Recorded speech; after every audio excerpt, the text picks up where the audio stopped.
Shalom Bapak Ibu yang dikasih oleh Tuhan. Bagaimana kabarnya hari ini? Tuhan Yesus baik, amin.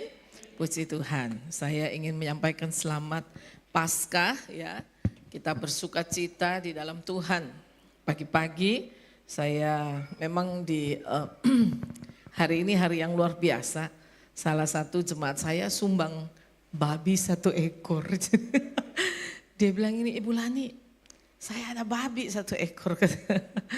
Puji Tuhan. Jadi babinya dikirim kemarin saudara. Jadi kita potong-potong babi dikirim lagi cuma dipotong 4. Bayangin saudara. Jadi babi sampai kita mesti potong-potong ya. Lalu masak babi kecap ya. Babi rica ya. Jadi saya tidur agak malam ya.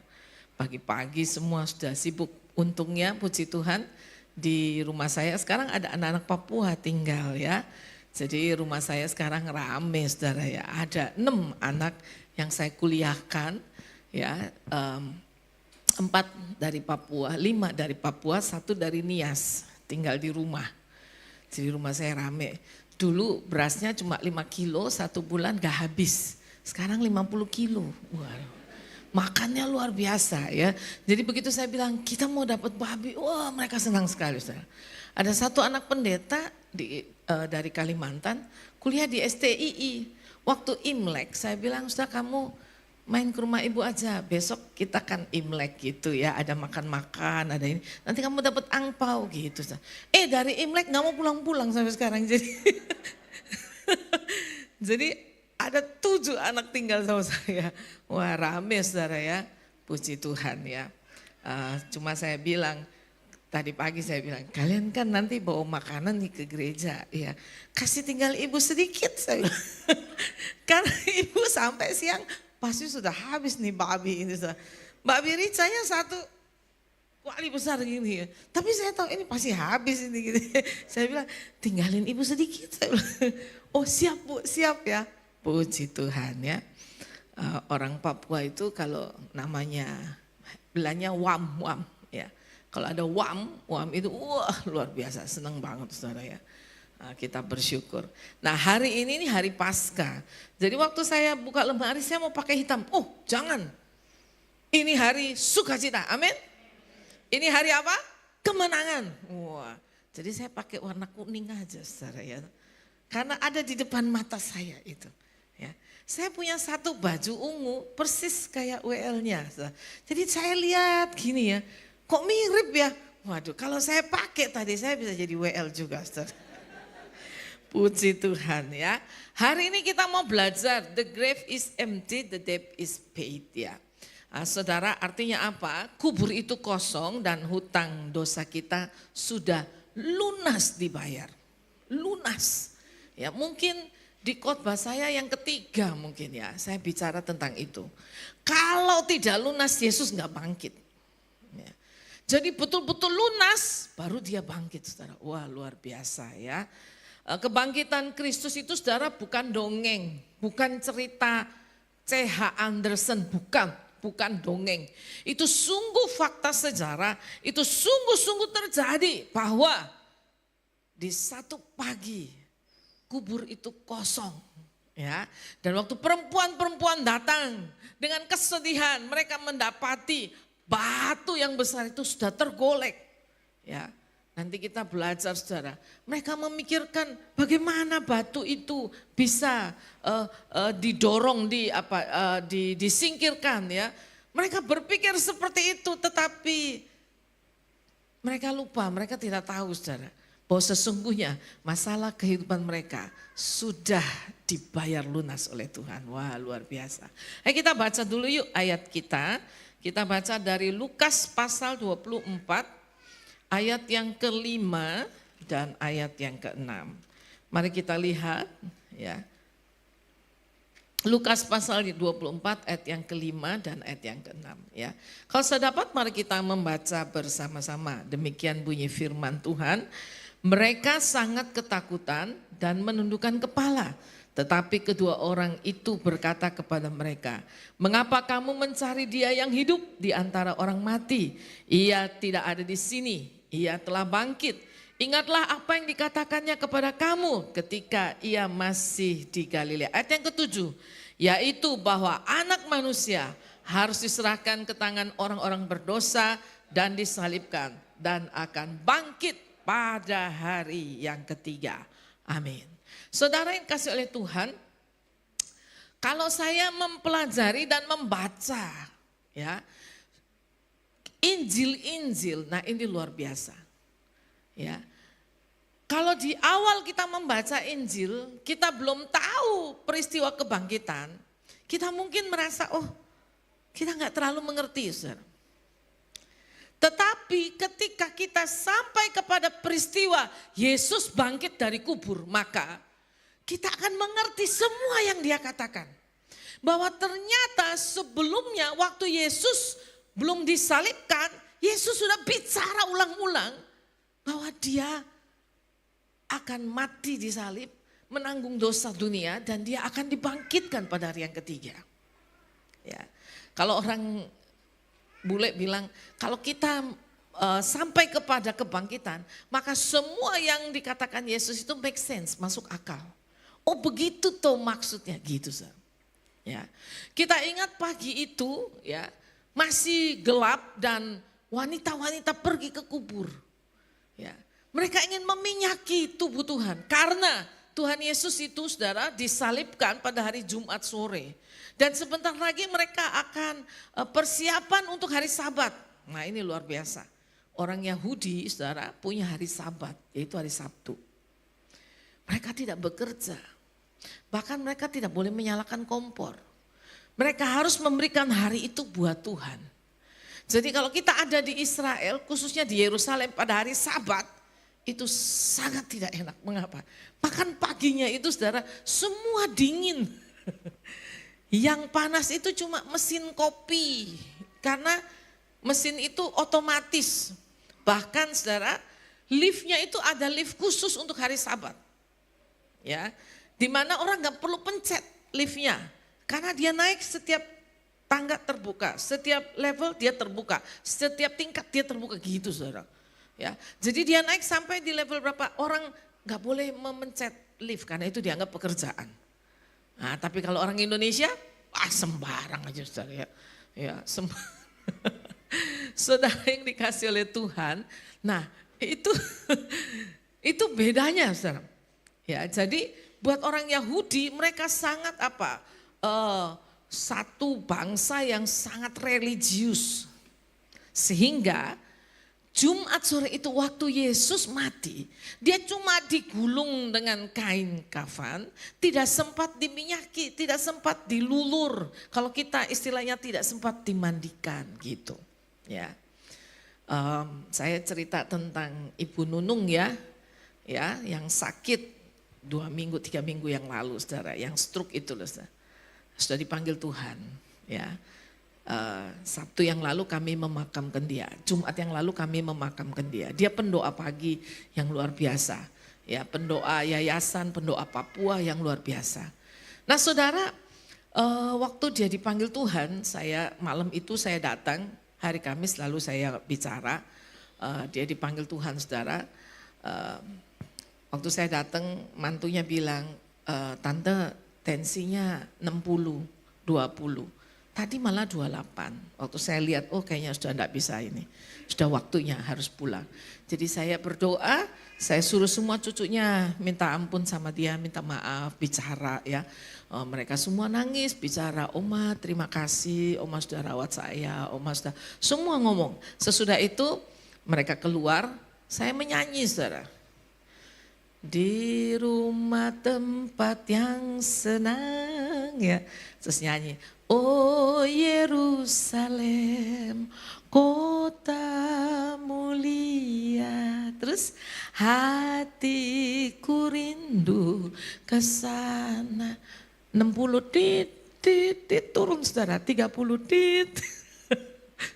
Sebentar lagi ya. Terus saya keluar gantian karena adik-adiknya mau masuk. Adik-adiknya semua belum percaya Tuhan, masih kerudungan. Saudara. Mau masuk, mereka di dalam. Saya keluar, saya bilang gini ke menantunya, saya bilang, Mbak, ini ibu kayaknya nggak lama. nanti kalau saya pulang ada apa-apa sama ibu, saya nggak balik ya kan sudah malam, saya bilang dari sore saya situ sudah malam. Tapi saya sudah siapkan nanti telepon bagian kematian, kedukaan, nanti biar diurus semua. Ya siap tante, jadi kapan dimakamkan? Besok tante. Waktu saya datang saya lihat, waduh cantik ibu itu ya. Sudah didandani cantik luar biasa. Mengapa? Karena mau bertemu dengan Bapa di surga. Mau pulang ke rumah yang senang. Saudara, itulah luar biasa kita saudara. Ya, sukacita kita. Kita tahu rumah kita di dunia ini cuma sementara, kita punya rumah yang luar biasa di surga. Dimandikan. Tapi Tuhan Yesus gak sempat dimandikan. Sehingga pagi itu, minggu pagi, para wanita datang membawa minyak urapan ya. Mungkin minyak narwastu, minyak yang mahal. Mereka ingin mengurapi Yesus. Dan mereka berpikir, siapa yang akan menolong kita? Saudara yang dikasih oleh Tuhan, tetapi luar biasa. Ketika mereka sampai di kubur, ya, duka cita yang harusnya mereka rasakan berubah menjadi sukacita yang luar biasa.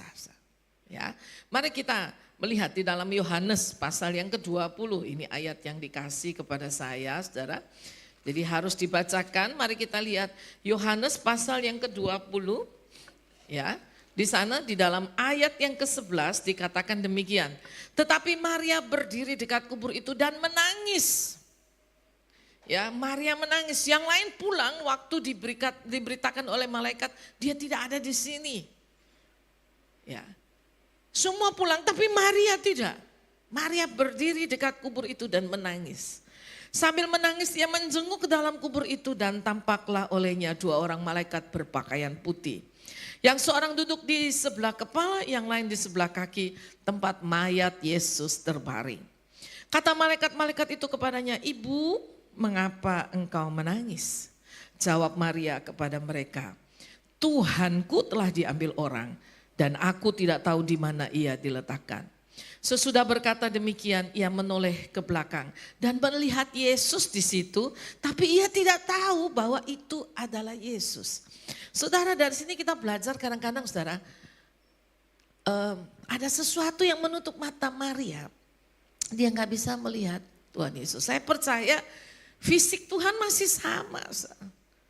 Tapi mengapa Maria gak bisa melihat Tuhan? Mengapa saudara? Karena kedukaan, kesedihan, pikirannya Yesus mati. Itu saja, pikirannya Yesus mati. Dia lupa Tuhan Yesus sudah bilang ulang-ulang bahwa pada hari ketiga dia akan bangkit. Saudara, kadang-kadang masalah, kesedihan, ya toh, problema itu menutup mata hati kita dari melihat Tuhan yang hidup, saudara. Ya, kadang-kadang kesedihan, masalah, beban, ya, itu menutup mata kita, sekali lagi menutup mata kita dari melihat bahwa kita sesungguhnya memiliki Tuhan yang hidup. Amin. Betul. Ya. Kadang-kadang seperti itu dan ini terjadi kepada Maria. Nah, kita lihat sesudah itu apa yang terjadi, saudara. Mari kita lihat ya. Di dalam ayat yang ke-15, kata Yesus kepadanya, "Ibu, mengapa engkau menangis? Siapakah yang engkau cari?" Ya, Maria menyangka orang itu adalah penunggu taman. Lalu berkata kepadanya, "Tuan, jikalau Tuhan yang mengambil dia, katakanlah kepadaku di mana Tuhan meletakkan dia supaya aku dapat memanggilnya." Saudara, waktu saya membaca ini ya, saya pikir Tuhan Yesus ini memang punya rasa humor yang tinggi gitu. Punya rasa humor yang tinggi. Ya, dia panggil ibu gitu. Ya, maksud saya gini, mungkin harusnya Tuhan Yesus nggak bilang Maria kan gitu ya. Ya, tapi dia pakai bahasa apa? "Ibu, mengapa engkau menangis?"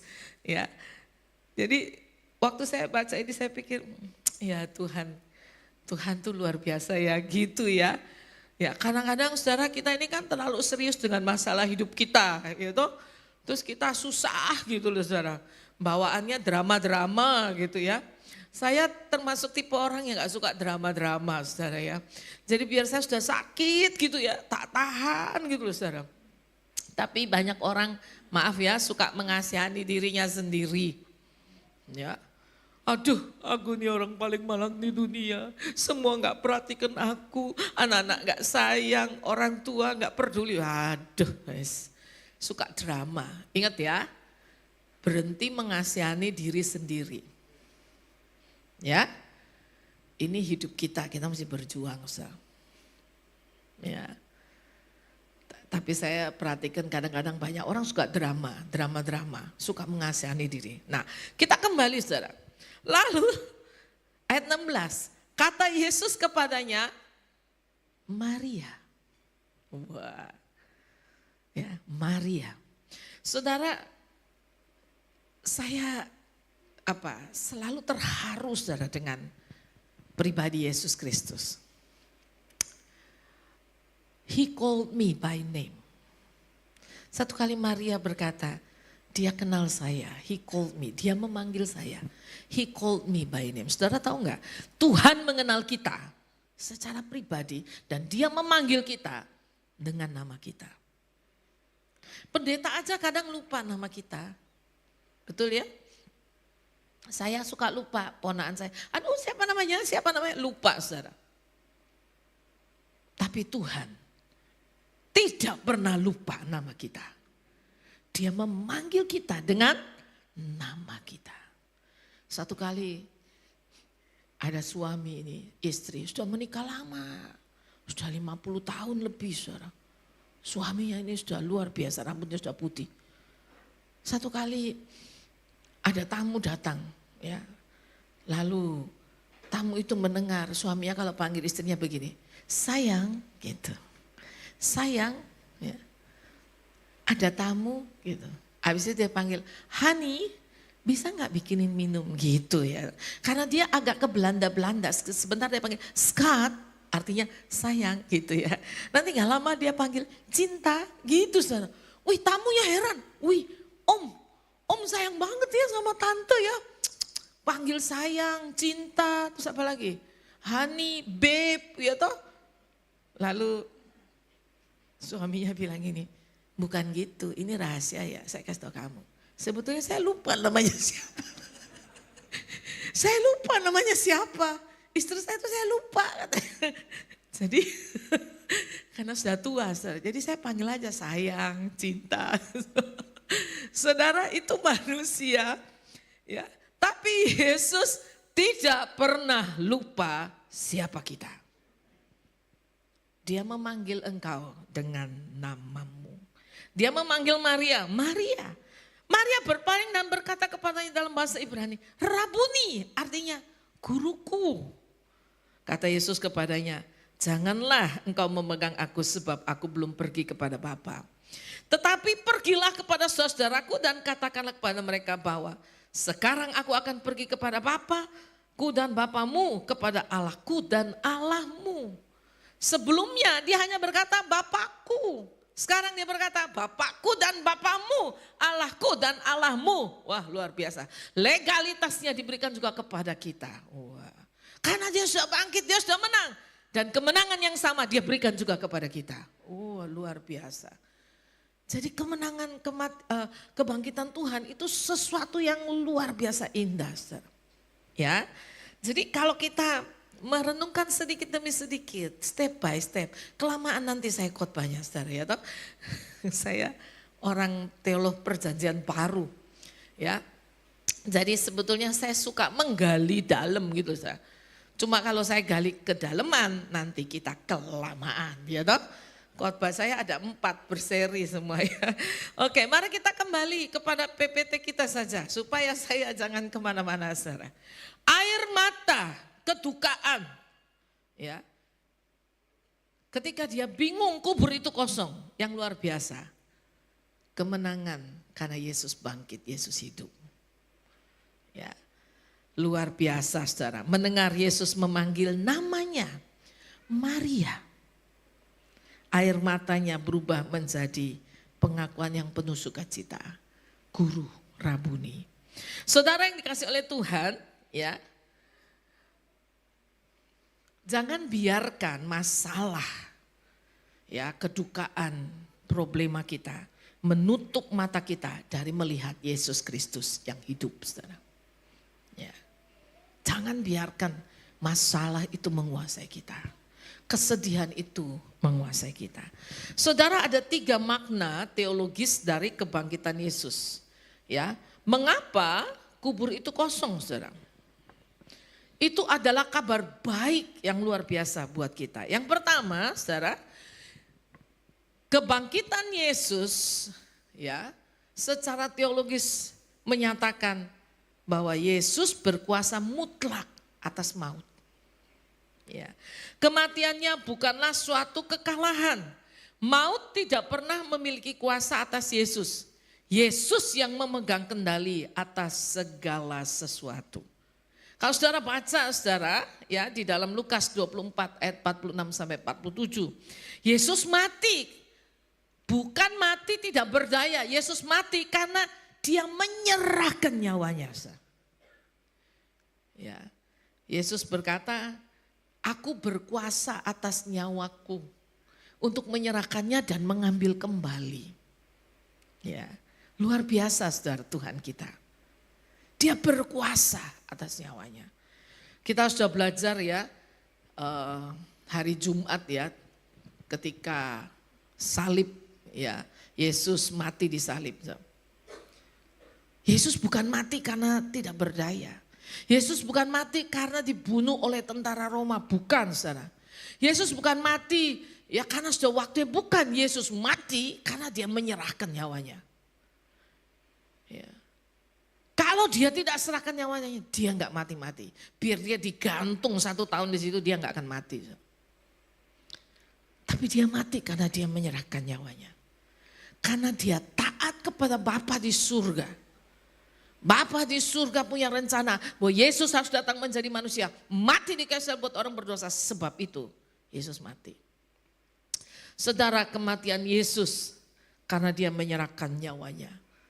Dan kebangkitannya menandakan bahwa dia berkuasa atas maut. Yang kedua, saudara, ya, Tuhan Allah yang hidup. Itu dibuktikan ketika Yesus bangkit. Bahwa kita tidak menyembah patung atau berhala atau ilah-ilah dunia yang mati. Tetapi kita menyembah Yesus Kristus yang hidup. Dikatakan dalam Filipi 2 ayat 8 sampai 11. Supaya dalam nama Yesus bertekuk lutut segala yang ada di langit dan yang ada di bumi. Dan yang ada di bawah bumi, dan segala lidah mengaku bahwa Yesus Kristus adalah Tuhan. Saudara, kita bersyukur kita menyembah Tuhan Allah yang hidup. Bukan yang mati. Ya, sehingga kita tahu dalam perjalanan hidup di dunia ini kita tidak sendiri. Mari kita lihat fakta sejarah. Ya, siapa yang menang atas maut? Tokoh dunia, pemimpin agama, bahkan nabi-nabi mati, saudara, kuburnya ada. Saudara pergi ke sana, mayatnya masih ada di kubur. Tapi Yesus Kristus Tuhan kita, betul dia mati. Betul dia dikubur, kuburnya ada. Tetapi kuburnya kosong. Saudara kalau pergi ke Yerusalem, di situ ada kubur versi kita, saudara orang Protestan. Ya. Kalau saudara sampai sana, di situ ada tulisan, He is not here for he is risen. Ya. Dia tidak ada di sini karena dia sudah bangkit, saudara. Ya. Yang ketiga, saudara, kebangkitan Yesus, ya, adalah tanda kemenangan mutlak atas ketakutan terbesar manusia, yaitu apa? Kematian. Apa sih yang paling ditakutkan oleh manusia, saudara? Apa sih? Ada orang bilang, saya takut miskin. Loh, kenapa kamu takut miskin? Karena kalau nanti saya miskin, saya nggak ada makan, saya mati. Sebetulnya yang paling ditakutkan manusia adalah kematian. Tetapi kita bersyukur, Yesus sudah kalahkan kematian. Dan kemenangan yang sama dia berikan juga kepada kita. Ya. Sebab itu dia berkata kepada Marta, akulah kebangkitan dan hidup. Barang siapa percaya kepadaku, dia tidak akan mati selamanya. Dan barang siapa yang hidup, yang percaya kepadaku, dia juga tidak akan mati untuk selamanya. Ya, luar biasa saudara. Kita punya Tuhan Allah yang hidup. Ya, kemenangan atas maut sudah dinyatakan oleh Tuhan kita. Ya, menang mutlak. Maut sudah dikalahkan. Sebab itu kita tidak perlu takut lagi, saudara. Ya, siapa di sini jujur yang masih takut mati? Ayo, siapa? Ada? Ya, tidak ada. Saya mau cerita saudara tentang seorang encim. Ya, minta waktu sedikit ya. Ada seorang encim saudara. Di sini kalau salah ada gereja GBT lagi ya. Ada ya. Nah, menantu dari encim itu dan anaknya gereja di situ saudara. GBT sini. Satu kali anaknya telepon saya, Bulani tolong doakan mertua saya. Dokter tuh sudah angkat tangan. Sudah nggak bisa disembuhkan, sudah suruh pulang. Tapi mertua saya nggak mau pulang gitu. Bulani tolong doakan supaya kalau memang Tuhan mau panggil, nggak usah dia sampai menderita lama gitu saudara. Saya datang saudara, saya datang. Dia tahu nih encim ini belum percaya Tuhan ya. Dia belum percaya Tuhan. Jadi dia lihat gini menantunya bawa pendeta. Ya, dia mukanya sudah merengut.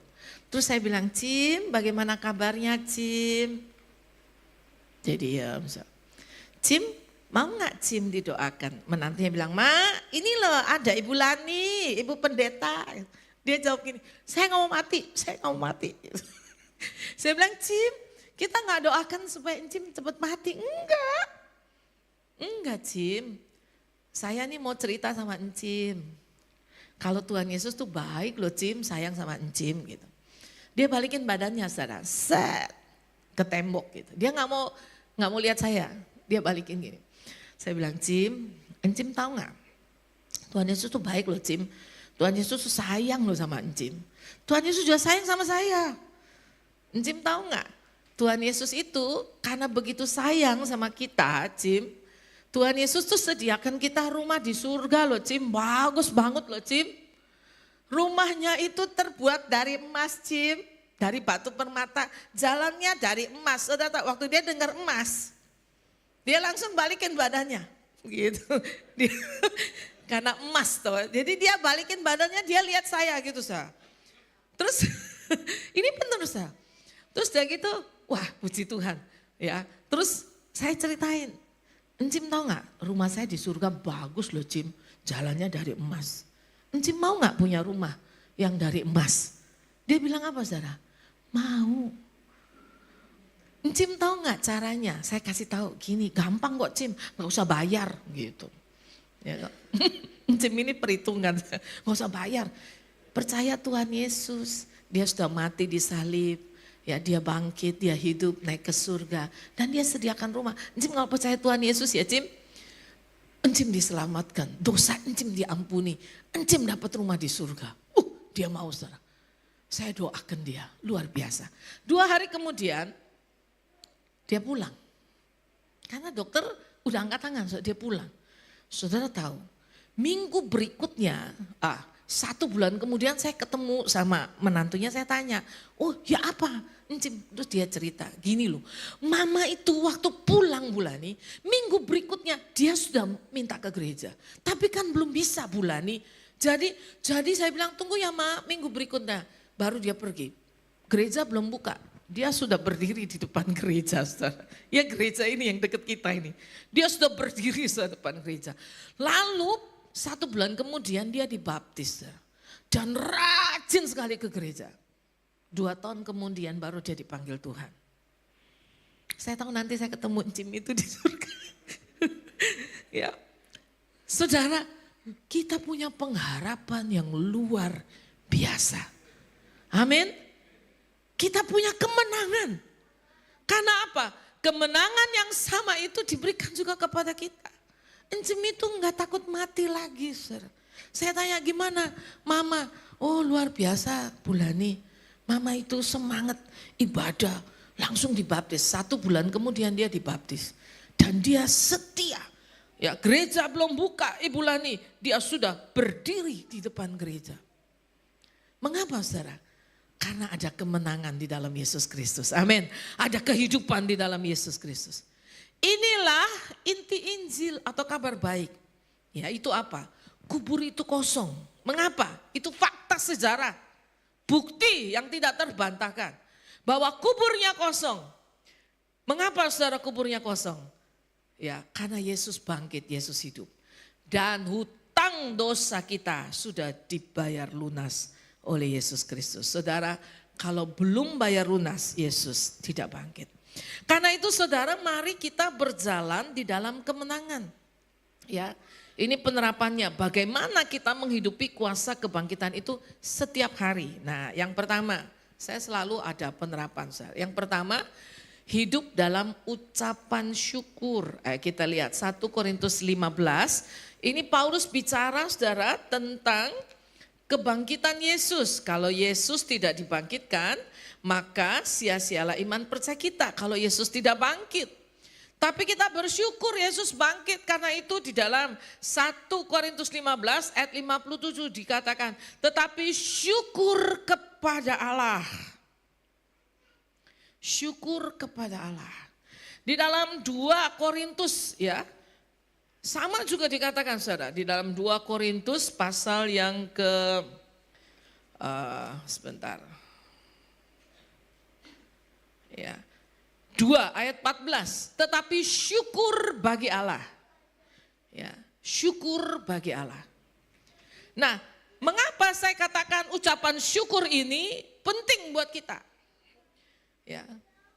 Kalau kita hidup dalam ucapan syukur kepada Allah, itu artinya kita menyadari, mengerti bahwa kita memiliki kemenangan di dalam Tuhan. Ya.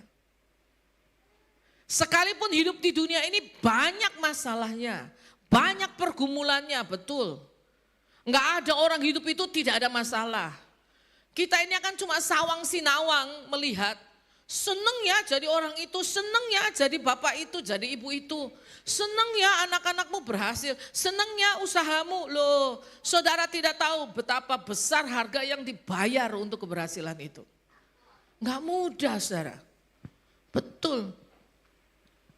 Ya. Kalau saya melihat suami orang, wah cerita nih, saya duduk sama pengerja saya satu. Ibu majelis. Kita sama-sama berjuang. Dia dosen, saya dosen. Ya. Lagi mengurus pajak, saudara. Yang ngurus bukan suami, tapi istri, dan istri mengurus pajak. Ya. Bukan suami, istri yang mengurus pajak, saudara. Ke kantor pajak kita berdua. Saya bilang gini. Dia bilang sama, suami saya juga. Saya bilang, ya tapi kamu bersyukur loh, suamimu masih bisa masak. Jadi di rumah itu dia yang bekerja, istrinya bekerja jadi dosen, suaminya itu yang di rumah masak, cuci baju gitu loh. Jadi dia bilang gini, oh kalau suamiku dia rajin cuci baju, masak gitu, bersih-bersih dia rajin gitu. Terus saya bilang, kalau suami saya di rumah dia rajin nonton bola. Dia nggak pernah, apalagi masak. Oh, cuci gelas aja nggak pernah. Pokok dia menikah dengan saya sudah 36 tahun, sekalipun dia nggak pernah cuci baju. Atau cuci gelas, cuci piring, masak, itu nggak pernah. Ya. Tapi saya bilang gini, tapi biar gitu saya nggak mau ditukar dengan suamimu, saya bilang gitu ya. Ya, karena apa? Besok Selasa pagi saya terbang ke Bali, dari Bali saya transit 13 jam di Bali cari yang murah. Habis itu saya berangkat ke Timika terus ke Jayapura. Nah sebelum berangkat saya tanya dulu suami saya, yang saya bilang malam-malam nih, ini tiketnya naik terus yang ada, tapi lewat Bali aku transitnya lama sekali. Loh kamu nggak apa-apa? Ya nggak apa-apa lah kalau di Bali kan bandaranya bagus ya toh. Jadi saya anggap duduk-duduk kerja aja di kafe gitu, di bandara itu saya kerja, nanti masuk di lounge. Dia bilang gini, ya udah nggak apa-apa berangkat aja. Naik apa? Garuda. Nggak pernah naik Garuda saya. Ini paling murah Garuda, itu saja 4,5 juta. Loh bisa ke Australia itu ya, mahal itu 1 kali jalan loh. Ya, ini kalau saya nggak beli lagi 5 juta, 6 juta tiketnya. Jadi saya bilang, ini 4,5 juta paling murah ini yang, kalau saya nggak beli nanti tambah mahal. Dia bilang apa? Ya udah nggak apa-apa, kan dapat 20 kilo bagasi. Oh puji Tuhan. Berangkat saya secara nanti hari Selasa, ini kan Minggu, Senin, Selasa. Ya besok saya urus itu dulu, kiriman barang segala macam, triplek ya dikirim, Selasa saya berangkat gitu. Ya jadi kita dua ini ngobrol, saya bilang, tapi minta maaf saya nggak mau ditukar.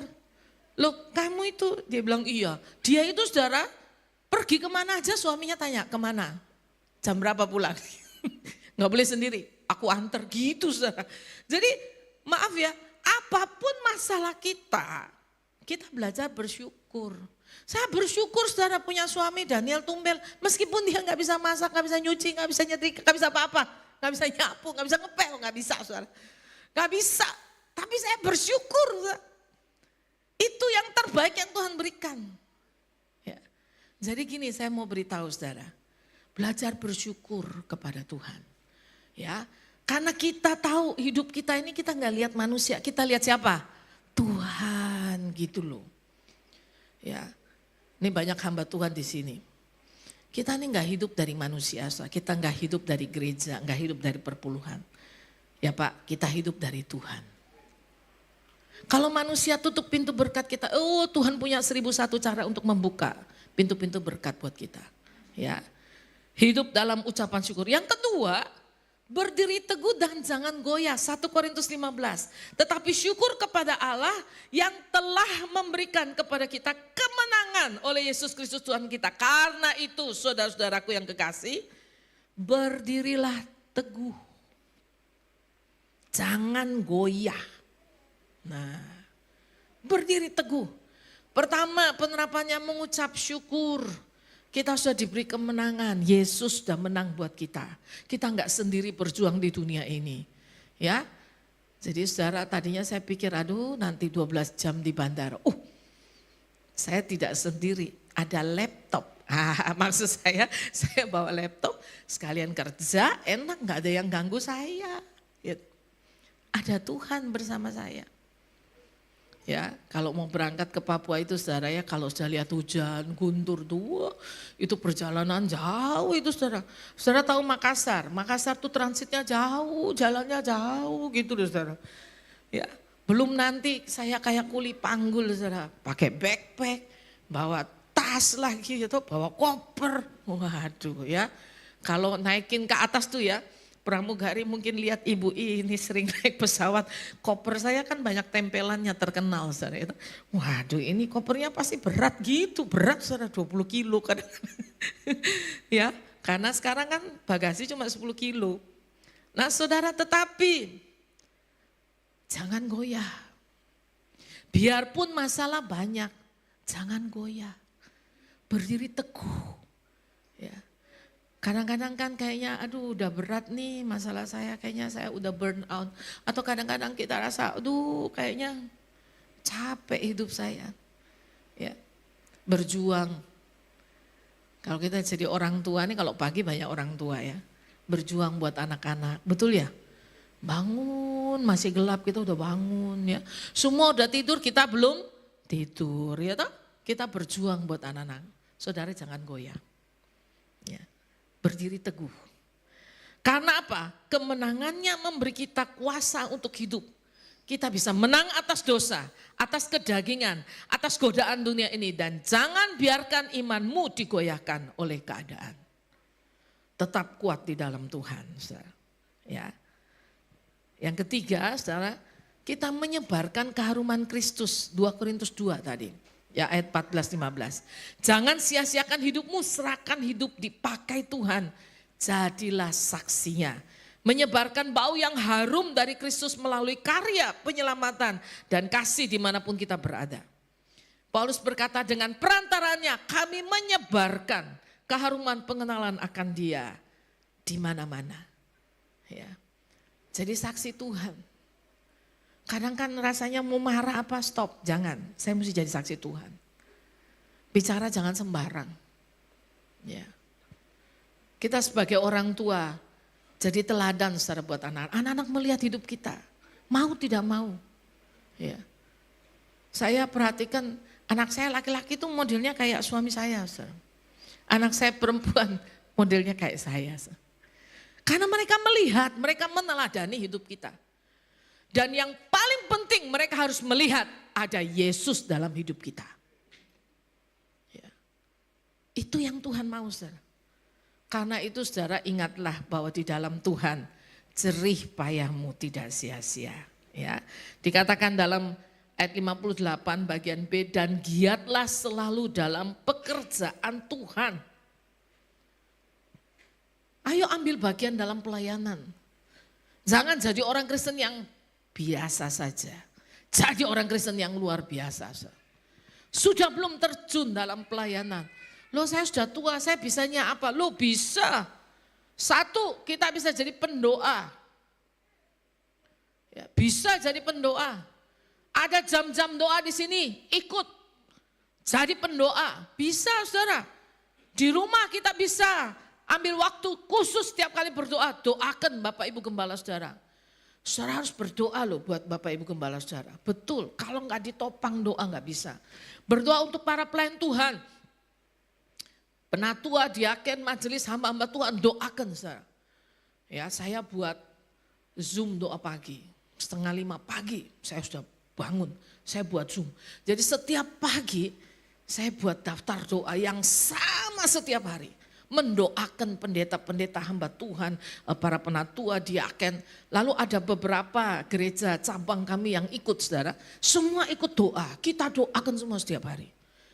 Dan kami belajar ketika doa itu dinaikkan saudara, Tuhan tuh bekerja luar biasa. Gereja cabang kami salah satu itu di Jogja. Ya, gerejanya kecil, jemaatnya cuma sedikit di ruko. Tapi luar biasa ya, mereka bisa bangun, bisa renovasi. Mereka bilang itu hasil doa Bulani.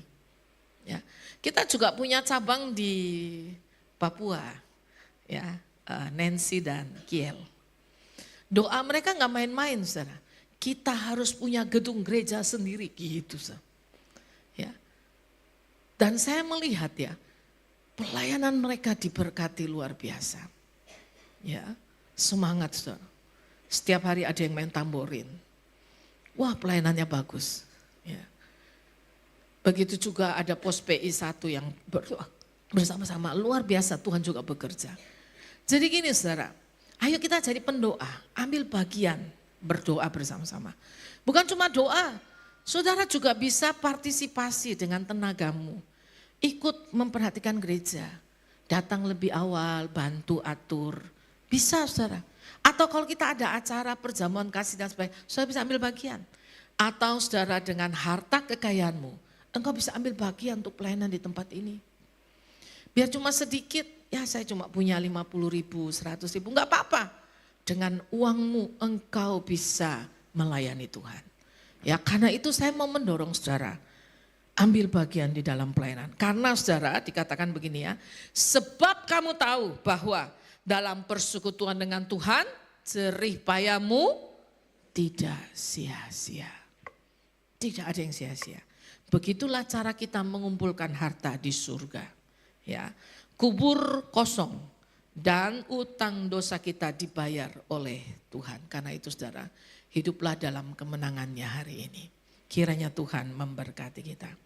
Mari kita tundukkan kepala bersama-sama, saya kembalikan kepada Bapak Gembala.